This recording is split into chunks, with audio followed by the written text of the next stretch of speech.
Bienvenidos a básicamente un espacio donde los jóvenes tienen una plataforma para poder expresar lo que están haciendo de su proceso. Llegamos a Duitama, seguimos en el territorio, seguimos rastreando a los jóvenes y esta vez la temporada en Boyacá continúa su camino hacia poder entender por qué los jóvenes están haciendo este tipo de procesos y hoy estamos con Hernán. Hernán, un gusto, gracias por venir aquí a nuestro espacio y querer hablar de tu proceso. Entonces, pues nada, bueno, siempre empezamos dando espacio para que se presenten, para que nos cuenten por qué llegamos hasta este punto de la entrevista y quién eres y qué haces. La Defensoría no lo hizo, pero nuestro equipo de Derechos Humanos sí. Un canibalismo de nación. Usted es un pobre hijueputa, grosero. Me meten en lo mismo, ¿para qué? Que a alias Guacho se le acabó la guachafita. Ahora la pregunta es, ¿quién nos va a matar? Básicamente. Bueno, mi nombre es Hernán Torres, hago parte de los consejos municipales de juventudes de la ciudad de Duitama, represento una de las curules especiales que es la de víctimas del conflicto armado. Este año termino mi proceso como consejero municipal, un proceso muy complejo, porque pues primero al no ser parte de ningún partido político y ingresar a estos espacios es un choque, llamémoslo también emocional grande, pues al ver estos tipos de diferencias que hay entre nosotros los mismos jóvenes. Antes de entrar al tema de la curul especial, me gustaría que hagamos un antecedente de por qué vincularse a este proceso, qué te motivó, qué te trajo hasta acá, de decir, ok, siento que me puedo meter a este tema de las consejerías, que ahí hay algo para hacer. Bueno, yo ingresé al consejo, digamos, por la parte que me apasionaba, que era hacer cosas por el municipio, poder dejar algo que construya. Anteriormente hacía parte de Vigías del Patrimonio, entonces hacía parte de estos colectivos de poder hacer cosas por el municipio, rescatar el patrimonio. ¿Vigías qué es? ¿Como un tema turístico? Es algo que se crea, colectivos que se crean en diferentes municipios con el fin de generar como, sí, estos temas de turismo, de rescate del patrimonio, del rescate de la cultura. Entonces, por este lado empecé como a involucrarme en temas, llamémoslo de una vez, políticos, ¿sí? Un personaje, el cual hacía parte de la administración, me comenta, oye Hernán, tú tienes un liderazgo bonito. A los 24, más o menos 23, 24 años, me comenta que hay cosas que puedo trabajar por el municipio haciendo parte de los consejos. Entonces, pues, para ser parte tenía que tener ciertas características, entre esto estar registrado en el Registro Único de Víctimas y cumplir con las edades de entre los 14 a los 28 años de edad. Ahora, el tema, y aquí podemos tocarlo tanto como te sientas cómodo, porque la curul de víctimas y cómo se genera ese proceso de, ok, yo voy a entrar a esta curul representativa de temas de víctimas. Bueno, tristemente yo hago parte de víctima del conflicto armado en la ciudad de Puerto López. En este lugar, en este municipio, se ve mucho paramilitares, se ve todavía grupos armados en estas zonas. Yo fui por una oferta laboral, el cual era ir a cuidar en un chalet, le dicen chalet, o una finca turística, y era administrarla, era hacer los respectivos arreglos. En ese momento llega una persona, en este caso vienen siendo policías, y nos dicen que si le podemos dar posada, el cual pues nosotros vemos que son policías, no hay conflicto. Todo parece normal hasta el momento. Nosotros dijimos, listo, sí. Entonces los dejamos ahí acampar, que eran aproximadamente unos 15, 20 policías, y nosotros no le vimos ningún problema a eso.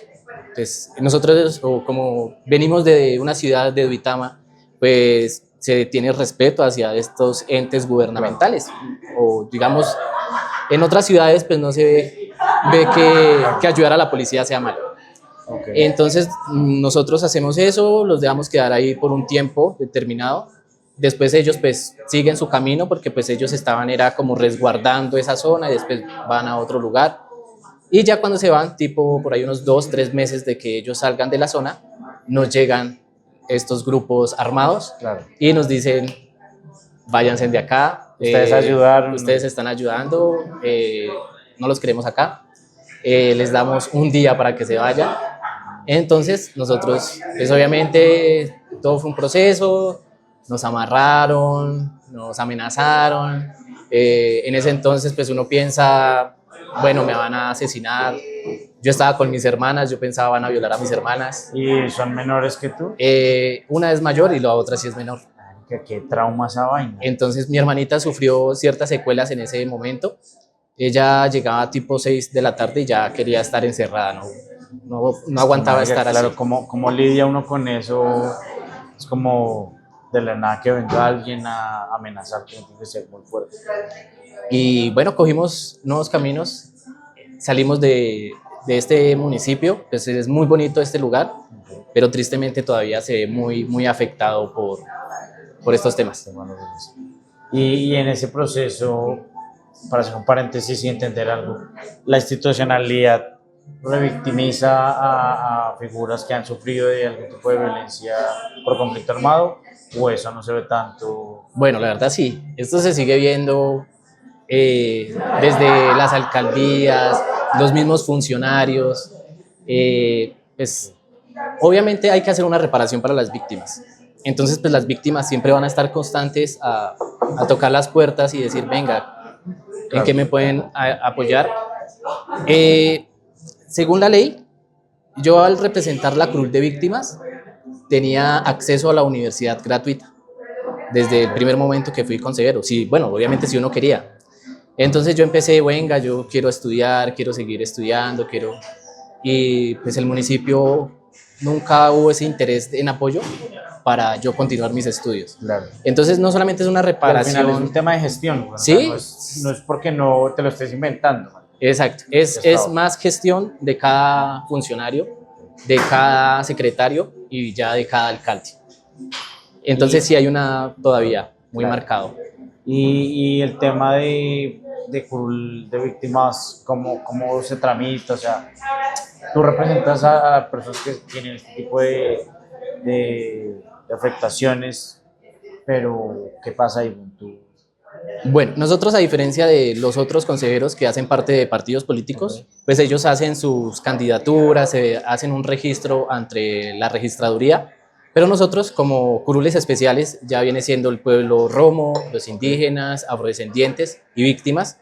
Lo que hacemos es llegar en un consenso, en este caso con la mesa de víctimas, para ver qué personajes se postulan. Okay. Entonces en ese caso yo me postulé con otros 2 muchachos, pero pues los muchachos, digamos yo tenía en ese entonces 24 años, ellos estaban de 18 y 17 años, entonces pues como que no se motivaron bastante y desistieron del proceso. Okay. Yo continué con esa ilusión de que me habían prometido, venga, es que si usted se mete en esto puede seguir estudiando gratuitamente, bueno, entonces yo con toda la emoción. Y bueno, así fue que terminé. Y ahora, a hoy, ¿cómo calificarías el proceso? Esta es una pregunta que muchas veces es una pregunta tonta, pero ¿te arrepientes de algo de lo que has vivido en este proceso?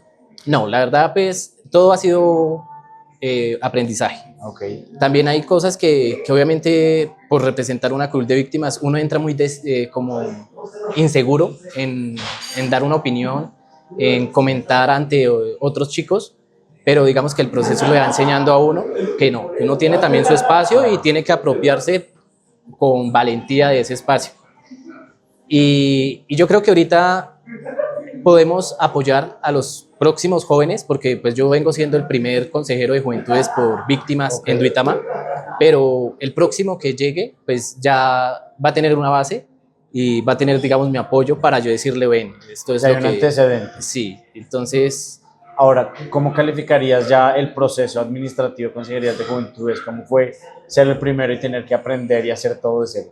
Bueno, pues sí fue tedioso, es complejo porque, pues, como te digo, hay una desunión. O sea, ¿Entre los jóvenes o entre todas instituciones jóvenes? Jóvenes, instituciones, todo, Okay. todo está totalmente, cada quien pues entra muy desinformado también. Okay. Entonces, pues, si hay algo que hacer un énfasis acá es que los jóvenes conozcan pues, la ley de juventudes, que conozcan estos mecanismos de participación, los consejos, conozcan las plataformas de juventudes, que hagan partes de colectivos, que se unan a otras personas para hacer más. De este tema de la unión hay un problema y es que nosotros identificamos y es poder vincular jóvenes a procesos. Nosotros lo hacemos por medio de visibilizar los procesos y aún así de alguna manera es complicado. Ahora que ustedes que tienen que vincular a jóvenes para procesos de activismo, de temas culturales, ¿cuál es ese reto que ustedes dicen, oiga, este es el gran problema de vincular a los jóvenes? El interés y el propósito. Yo creo que cuando le ponemos que es un propósito, entonces podemos incluir a más personas. Okay. Cuando pues lo vemos que no, que esto no me va a generar nada, entonces pues no, ahí estamos perdiendo el tiempo, porque puedo tener un auditorio lleno de jóvenes, Claro. pero si no tienen el propósito de continuar, a los 2, 3 reuniones pues desisten, se quedan en el camino. O sea que cómo es el proceso de aquí en adelante para los próximos consejeros. Bueno, pues hay otros chicos que han ya ingresado de nuevas curules, algunos han renunciado, entonces entran nuevos chicos, unos entran con mucha fuerza, otros, bueno, nosotros criticábamos mucho que digamos nuestras sesiones por lo general las hacían virtuales. Entonces nosotros decíamos, venga, es que tiene que ser presencial para hablar sobre los temas que nos competen del municipio. Para poder sesionar bien. Hagamos algo por el municipio, creemos proyectos. Pero entonces chicos que pues no los juzgo, estudian en Bogotá, estudian en Tunja, estudian en otros lugares, pues están totalmente desinformados de las problemáticas que pasan. Desconectados del proceso. Entonces eso es una de las situaciones que se ven. Entonces ahorita se ve, entonces no, es que no nos podemos presentar, estamos en otro lugar. Okay. Pues no conocen la problemática del lugar, del municipio. Creo que eso es un muy buen concepto y es claro, no tiene nada de malo que estés por fuera, pero que estés por fuera va inevitablemente a coincidir en que no entiendas la problemática como está sucediendo. Sí. En ese momento, ahora, ¿cuál es tu bandera desde el tema de consejerías? ¿Cuál es como por la lucha más grande que estás representando ahorita? Bueno, nosotros queremos generar algo de un sentido de identidad. Lo llamamos también apropiación social. ¿Por qué? Porque muchas veces desde las instituciones educativas nos meten historia de un sinfín de ciudades de otros países y a veces nos olvidamos del territorio o del país. Entonces, mi propósito de vida se ha convertido en rescatar una identidad. Poder conocer de dónde proviene el país, que es una mezcla, que todos contamos una diferente historia, pero a la final es una historia que va alineada con otras. Yo me enfoco mucho en el tema de las culturas precolombinas. Ok. Entonces, pues me gusta hablar sobre, bueno, en este caso la cultura muisca, que es del territorio, que si estamos en otras zonas del país, que entonces vamos a hablar de las zonas arqueológicas Quimbaya, de las zonas arqueológicas del Tayrona. Entonces me apasiona mucho este tema y ha sido un enfoque. Tanto así, pues, poder rescatar la del territorio, que viene siendo la historia del cacique Tundama. Oye, y vincular a los jóvenes a este tema puntual de rescatar la identidad patrimonial histórica, ¿es más complicado que otro proceso o cómo lo haces, güey? Bueno, sí es complejo, solamente es que nazca ese interés, ¿no? Que empiece a generarse esta inquietud de, bueno, ¿para qué nos sirve rescatar esa historia? Bueno, esto nos sirve... Lo que decías ahorita, el propósito. Un propósito, darle un propósito a lo que queremos hacer. Si tenemos ese propósito, nos vamos a levantar todos los días, así nos pasen dificultades, pero tenemos el propósito, entonces, bueno, vamos a seguir luchando por esto. Y eso es lo que me mantiene, el rescate de estas historias Pues, culturales. Siento que es un trabajo y una lucha berraquísima, o sea, poder vincular a jóvenes. Pero aquí quería hablar de un tema que me parece muy importante y es la identidad. ¿Cómo entiendes tú la identidad con un ejercicio que hacemos nosotros, que es un ejercicio de decir, venga, si Duitama fuese un territorio, ¿cómo sería esa identidad del territorio? O sea, si Duitama fuese una persona, ¿cómo sería? Entonces, ¿es un hombre, es una mujer, es viejo, es alto, es gordo, es flaco, es buena persona, es mala persona? ¿Cómo lo asociarías? Bueno, yo lo asociaría como que somos mestizos. Okay. Hay que rescatar lo mejor de las culturas que nos ha quedado atrás, pero rescatando siempre esto. los diferentes puntos. Entonces, al darle esta identidad, hay que hablar que sí, somos parte de una mezcla, de una cultura que eran los muiscas, o de un gran pueblo que se desarrolló en este territorio cundiboyacense y se mezcló con otro pueblo que, a diferencia de otros pueblos indígenas, hubo una mezcla, se unieron, Ok. aceptaron que llegaron otras personas de otros puntos del mundo y se unieron en construir algo. Ok. Ahora, no podemos olvidar que hubieron masacres también acá en nuestro territorio, al Zipa, por ejemplo, que Ok. lo asesinaron, al Saque también, que fue asesinado. En esta zona, en Duitama, también pasó una historia bastante fascinante, el cual es que el cacique del territorio se Ok. opone al avance de los colonos españoles. Entonces él arma su ejército, un ejército llamado los Huechas, Ok. y evitan que estos Avance. colonos europeos avancen a un templo sagrado que tenía Boyacá, que era el templo Sugamuxi, el templo del sol. ¿Y eso Entonces, existe todavía no? existe todavía, esto ahora se convirtió en un museo arqueológico. Ok. Esto lo crea un arqueólogo antropólogo llamado Eliezer Silva Celi, Ok. aproximadamente en el año de 1940, 1950, con el mandato de Rojas Pinilla. Él hace Ok, como pone. unas donaciones para el territorio Ok. y esto le pertenece a la UPTC. Entonces es un museo de la UPTC, el cual lo construyó ¿Y en dónde está ubicado? en Sogamoso. Ok. Entonces este arqueólogo empieza a hacer una investigación porque varias personas en una zona empiezan a hallar restos óseos Ok. y empiezan a hallar pues también vasijitas, bueno, entierros indígenas, pero eran muy frecuentes en esa zona. Entonces, según las crónicas, él empieza a estudiar las crónicas de los españoles, de los frailes, y habla sobre que en este territorio había un templo dedicado a la adoración al sol. Yo creo que hacer ese ejercicio de apropiación cultural y de identidad, yo creo que encontrar esa identidad, porque yo me imagino que muchos jóvenes que lo desconocen, es un gran proceso que también se convierte en un reto, ¿no? Porque el joven va a preferir estar en otros aspectos que vamos a aprender de historia muisca o algo por este estilo. Sí. Sobre esto quería, ya que tenemos un contexto del territorio para ir cerrando, es ¿cómo identificarías o calificarías a los jóvenes de Duitama? Bueno, pues digamos que estamos en una transformación cultural, siempre. Sin embargo, eso es algo que todavía tenemos marcado en nuestra sangre, Ok. en nuestra identidad. Claro.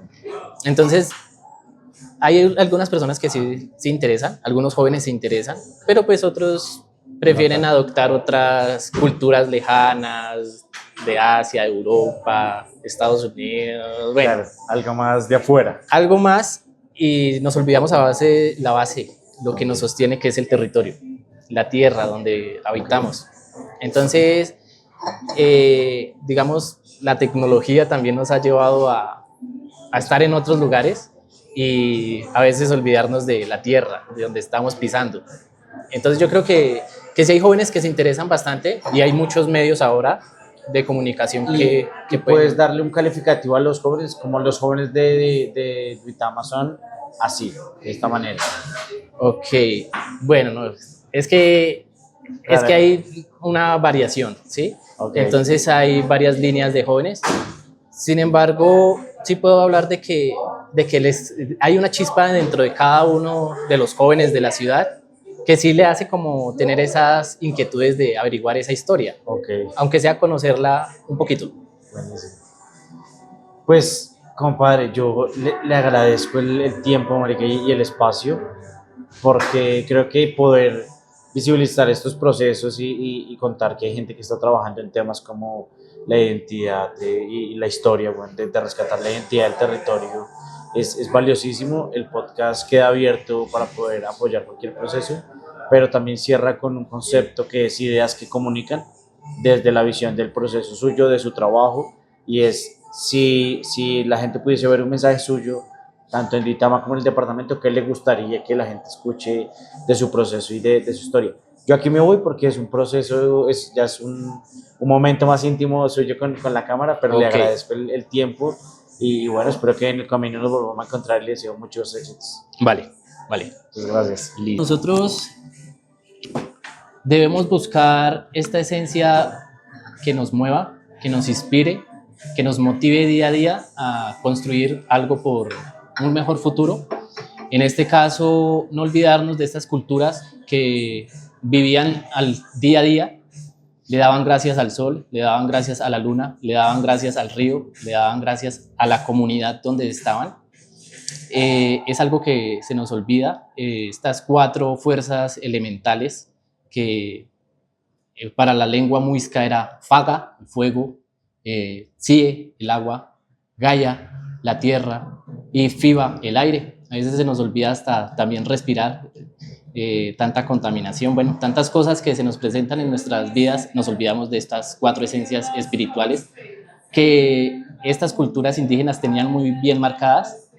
También tendrían otras creencias que pues, es difícil para nosotros conocerlas o aceptarlas porque nuestra visión es una visión o una cosmovisión muy a Europa y nos parece a veces algo hippie o algo que no va con el contexto de nosotros, pero sí es importante rescatar que estamos viviendo en un momento en esta tierra y si estamos acá es por algo.